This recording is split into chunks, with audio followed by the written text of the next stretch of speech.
Hello everybody and welcome back to my channel. I hope you're doing very well. So today I'm here to do a story time. So on my Instagram I did a poll for me to talk about this subject and pretty much everyone said yes, so I'm very happy to do a video like this. If you couldn't tell by the title, I'm going to be talking about how I proposed to my now husband. Today filming is Wednesday, but yesterday, Tuesday, was our 5-year engagement anniversary. I know that's something weird to kind of celebrate or talk about, but I love celebrating anything, everything that is positive in my life and makes me happy. And so I thought today I would just do a kind of full face of makeup, not talk about the makeup itself, but just kind of talking about the events towards us getting married now. So yeah, let's start off. In case you didn't know, I've been married for almost 3 years now. Married in the sense of we have had our Islamic ceremony. So I'm from a Muslim background, so you know, my husband, he had to, you know, essentially change religion and stuff like that, and you know, the whole steps towards that. So that was done obviously, but we haven't had like what you would call like a registry office wedding, and we hope to do that one day. It's just financially, it is a lot of money. I know a lot of people obviously who have been married and had wedding parties and stuff. It is very expensive, and obviously we want to wait for the right time to do that. But let's go back to when me and him first started. So we met on Match.com, and yeah, we started talking straight away, and literally like the day after I signed up, and the day I was probably gonna like just cancel it because it's such a weird app. I don't know if you know, many people who have been on dating sites, they're just weird. They're full of very weird people, but you know, there's a light there sometimes. So yeah, we started chatting, and then when it got to about, we were together for almost 3 years, I was like, you know what, I know I want to spend the rest of my life with him.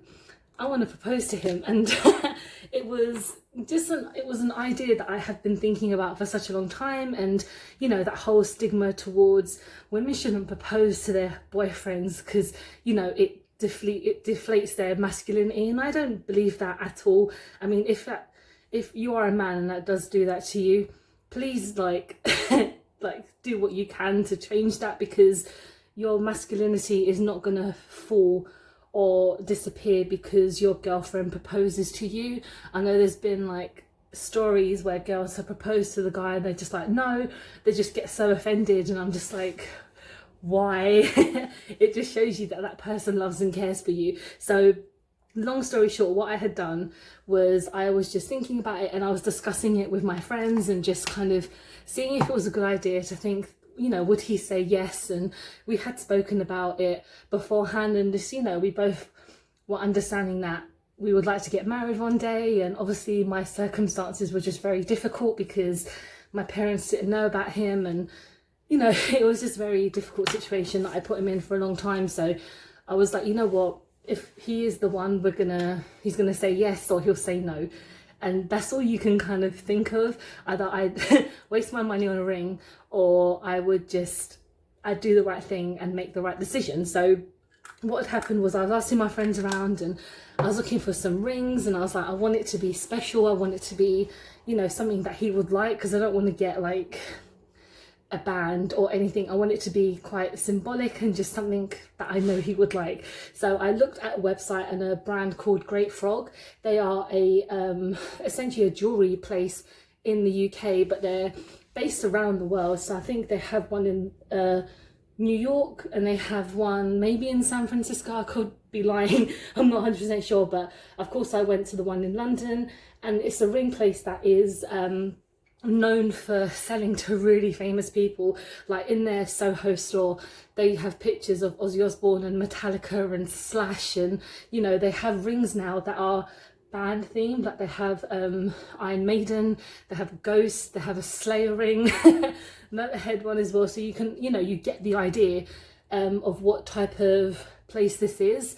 And they also sell like other types of jewelry, and it's just a fantastic shop. Like it's great to go into, just even have a look at the items, because they're all handmade, and they're just crafted so beautifully.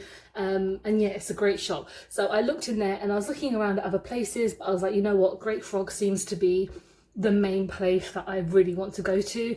And they were a little bit pricey for me at the time, but I was like, you know what, this is a one in a lifetime situation, so of course I want to, you know, spend what I can, because this is going to be a ring that's going to last forever. It's not going to be something that you use for a year and then you won't wear it again. So I had a look at a couple of different rings, and I asked his family as well. I was like, you know, I'm going to do this, and you know, what type of ring do you think would be perfect? So we chose one. Of course I chose one.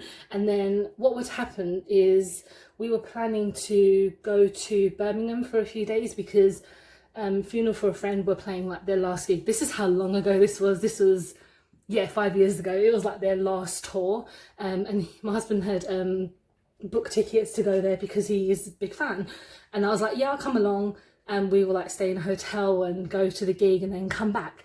So then I was like, you know what, I want to do it the first night. So I ordered the ring, and essentially I chose the ring, and they had to make it to size, so I would have to go back in a few days to pick it up, and I worked local, so I could just walk there and, you know, pick it up. So I did that, and then we were going, and I was like, okay, I can't chicken out, this is gonna be it. This is like, yeah, this is important that I do it now, and I can't chicken out to do it. So what happened was we got to Birmingham, we went on the train, and I had it in my suitcase.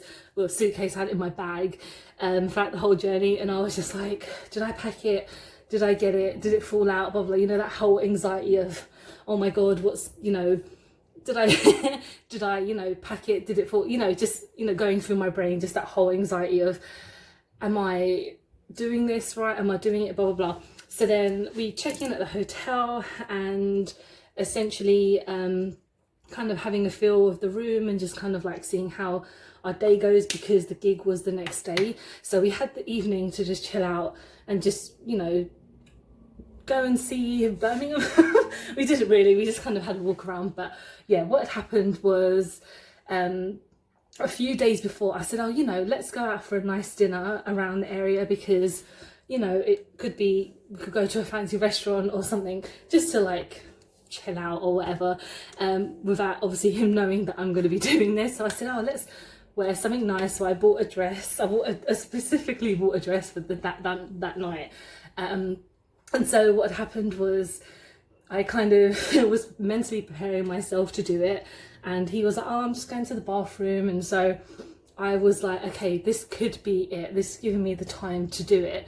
So I had purchased some tea lights with love hearts on them, and I'm so tacky, I'm so like sickening. It was funny. This is like the most I've ever done, obviously, for like a romantic thing. So yeah, I purchased mini tea lights with love hearts on them, and I kind of scattered them around kind of the room area. And I had accidentally turned off the light in the bathroom that he was in. He was like, what are you doing? And I was like, oh, I'm so sorry, I'm just testing out the lights. And of course what I was trying to do was turn out the lights so it would be kind of atmospheric. You know, I set some kind of atmosphere, romantic atmosphere. So of course when he comes out, I'm just standing there at the end of the room like I'm about to murder him or something. He was probably just like, what the fuck is she doing? So yeah, he comes out the bathroom, and I was like, babe, I need to talk to you. Can you come over here? We need to have a chat. And he was like, okay. And then I was, you know, that whole, you know, I love you, and, you know, just want to ask you something. Just, I know, I can't actually remember what I said. I was just talking and mumbling. Sorry. My phone is being strange. Yeah, I was just talking and like just, you know, when you say something so quickly that your brain just forgets. I literally can't remember what I said, because it was 5 years ago, and because I have the brain of a fish, so I've forgotten what I said. So as soon as basically I got down on one knee, and I was just like, will you marry me? And then as soon as I kind of finished the sentence, he was like, yes, of course. So that had happened. That was just a surreal moment, because I was like, thank God I don't have to return the ring. I don't have to be embarrassed and tell all my friends that he said no and he doesn't like me and stuff like that. Because of course all girls, we have that well, most, I'm not going to say all girls, that's just rude, but you know, that anxiety of, oh, you sure you love me, you're okay, you're happy with me, that's just me all the time. So then I told like my friends and my family, and didn't tell my parents quite so quickly because they didn't even know about him. So yeah, we had a really nice evening. We went to Wagamama's, I think, so romantic, because you know, the area that we were in didn't have the most amazing places, and I was like, where are we gonna go, because I don't know where where we're gonna go. And Birmingham was just kind of a nice place. I mean, I've not been back since, and it's not, I don't really have a reason to go back there, but you know, it's an okay town. We were there for like 2 days basically, and yeah, so that was the story of my proposal. And then me telling my parents was like a whole nother ballpark, because like I mentioned, they didn't know about him, and they didn't know that I was in a relationship or that I had a boyfriend or anything like that, because you know, culturally, you know, you're not supposed to have boyfriend, you're not supposed to, you know, see guys and, you know, stuff like that. And if you were, it was to be, you know, you would have to marry a relative, and of course that is just not me. If anyone knows me at all, they know that's like the complete opposite of what I want in my life. So yeah, telling my parents was honestly one of the most nerve-wracking things I've done in my whole life. Those two has to be the most nervous I've been ever. And of course people get nervous when they like go to interviews and when they have to talk to people about very important things, of course. And of course these are very important as well. But to tell people like my parents, who initially were just going to frown upon it, and I knew what was going to come my way, I prepared myself, I mentally prepared myself, and just kind of, I just had to say it, because I didn't want to keep putting my husband in that situation where we were constantly just like, you know, a lot of our friends were like, oh, congratulations and stuff, and my friends and my family knew, but obviously the people that I wanted to tell the most was my mum and dad, because, you know, they were gaining a son-in-law, and their youngest daughter was gaining a husband, and she was happy and wants to marry someone who knows will look after her and make her happy, really. So of course I did that, and there was obviously issues in the beginning, but you know, there always are bumps along the way. But you know, here we are now, like 2 years later, almost 3 years. Our wedding anniversary is in July. I've done a video about just kind of our wedding day-ish. I mean, I'll go over it briefly because I've still got a bit of time left, but yeah, so I didn't want anything too crazy when it came to my kind of Asian wedding, because, you know, I just didn't want my parents to spend a lot of money on me. Like with my other siblings, they did rent out halls and, you know, just a whole typical Asian thing where they would invite everyone to come over, but I just didn't really want that at all. Like, I don't like the attention, the center of attention, because it would just be too much for me and for my husband as well. So I was just like, you know what, let's do it at home. Let's just invite, oh god, that's so pink. I didn't want that pink. Okay, yeah, so I was just like, let's just do it at home. So let's just do it at my mum's home. And oh my Jesus Christ, sorry, there's so much fallout in this, it's insane. Sorry, I need to tap off, sorry. So yeah, so what would happen, you know, what we were going to do was going to change so much. So initially we were just like, okay, we'll just get married at my mum's, or go out for dinner somewhere with the family. And then we kind of realised that would be really expensive, because where are we going to have somewhere that will cater maybe like 30-40 people, and how expensive that would be. And then it just ended up being that we hired a marquee and put it in my mum's garden, and that would be it. So if you don't know much about like Islamic ceremonies, men sit separately from the women. It's just backward shit. And then, you know, I mean, well, for the whole kind of ceremony, which I do get, because they want to make sure that both parties are consenting, because a lot of the times, you know, kids are being forced to get married when they don't want to, obviously. So that I was sitting in the marquee with all the ladies, and then he was sitting in my mum's front room with all the men. And of course then we got married, and then we had like food and cake and, you know, just a nice little calming ceremony, because again, didn't want anything too crazy, and we had invited like just a limited number of people because only so much could fit in my mum's house. And of course this is way before like COVID, so didn't have to do any distancing or anything. And then as a nice surprise, my family had rented us a kind of hotel room in Tower Bridge, literally right in front of the Tower of London, which is amazing. It was a nice room that on like in the evening we went to Wagamama's. We're just like obsessed because I love that place.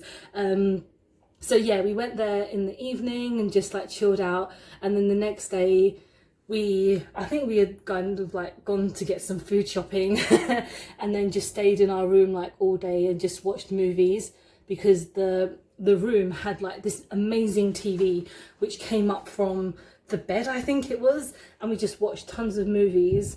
And then the day we had to like go home, we moved into the flat that we were living in for 2 years before we moved into this place, and that's it really. That's kind of the story of my engagement. And I think, oh, I'm just dropping things. What I'm gonna do this and my lips off camera because it will just take too much time, and I'll be right back. Okay, so yeah, this is my finished look. Let me know what you guys think of my story. It's really interesting, it's quite a funny one, but also wanted to just say, you know, girls, it's fine to propose to your husband. Honestly, I take so much pride in, you know, plucking up the courage to do it, because I know a lot of people don't have the courage and they need a lot of enthusiasm. But you know, you need to just follow your heart, see what you want. If he says no, then fuck that. It's the best way I could say it.